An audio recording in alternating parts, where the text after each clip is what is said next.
evening from Los Angeles, California. I'm Dr. Ryan Ava. Protests in Iran have been taking place across the country following the death of Mahsa Amini in police custody. Iran's so-called morality police had arrested her for not wearing her hijab appropriately. Demonstrators refused to back down despite a brutal response by the authorities. The fundamentalist Shiite government is calling on people to stop the protests, but so far, the calls have had no effects.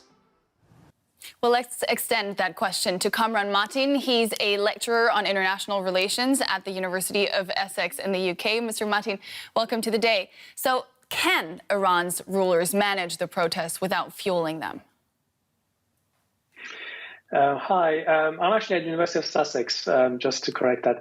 I mean, the Iranian regime is facing a really difficult task because the nature of the protest is different and their capacities seem to have been exhausted. The protests are different because, it's led and instigated by women, which is a bit difficult for the regime to sell to its base, its social base, which is increasingly narrowing, that these are, foreign plots and these are connected to the outside world. The protesters are unarmed, and the protests are also extremely dispersed geographically in many places simultaneously.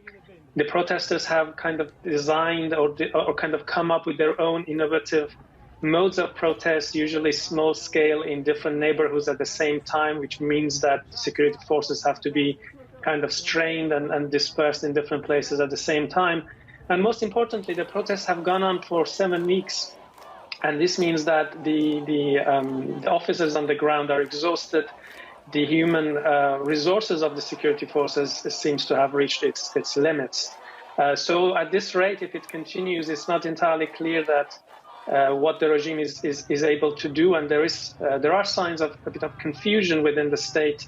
They tried to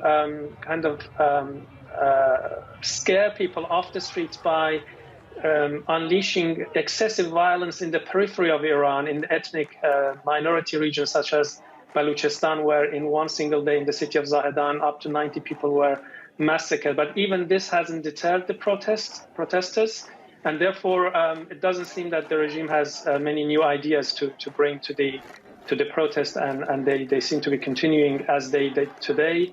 And so how vulnerable? It seems that even people. Sorry to jump in there, but how Yes. vulnerable is the regime after these 7 weeks? I think the vulnerability seems to kind of increase by the day. And we saw today in Karaj near Tehran, people actually defended themselves against the violence of the security forces. And according to the state media, one Basij kind of militia related to IRGC was killed. And there were videos of security forces, cars being set alight and so on. So people are increasingly actually defending themselves, not simply resisting. And this also adds to the pressure on the security forces. So the vulnerability seems to go up, increase by day. Do you think we'll see the violence spiral out of control?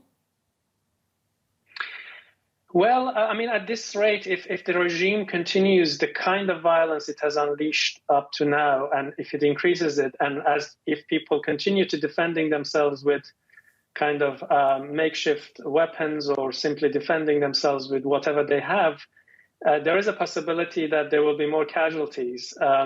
But I think the regime is also aware that excessive violence in the major urban centers such as Tehran or other big cities can actually make things worse and kind of increase the scale of the problem they are facing. So much depends on what sort of measures the regime is taking in the coming days and weeks. But one thing is clear, that the Islamic Republic of Iran is not used to compromise with internal opposition, and that's it's the kind of Achilles heel, so to speak. Yeah, Western governments are unified in their condemnation of Iran and the response to the protests. But what leverage do outside actors have on what Iran does to its people, and does Iran care? Well, I think actually the symbolism of Iranian state's isolation in international bodies and institutions is quite important, which is why we recently saw that the Iranian foreign ministry wrote to European countries warning them against taking measures against its kind of diplomatic centers or the idea that EU might put revolutionary guards on its list of kind of sanctioned entities has quite reverberated within Iran. Expelling Iran from UN bodies such as the one overseeing the human rights or women's rights, these are actually measures which are important in the sense that it gives support and solidarity with the Iranian people, and they would feel that they are not alone in the struggle for basic human rights and the kind of change of regime into a more democratic one. There are certain level of leverage which outside world has against the Islamic Republic. Now, not too long ago, the talks on renewing the Iranian nuclear deal looked like they were making some progress. Is all that on hold now because of the protests?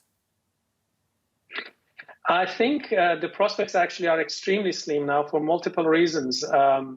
The midterm elections in the United States is very close, and the signs indicate that actually Republicans might take control of the House, and that would make actually a deal by the Biden administration with Iran, especially under the circumstances we have now, given the internal protest, which increasingly, by the way, protesters themselves call it a revolution. There is this slogan, it's no longer a protest, it's a revolution.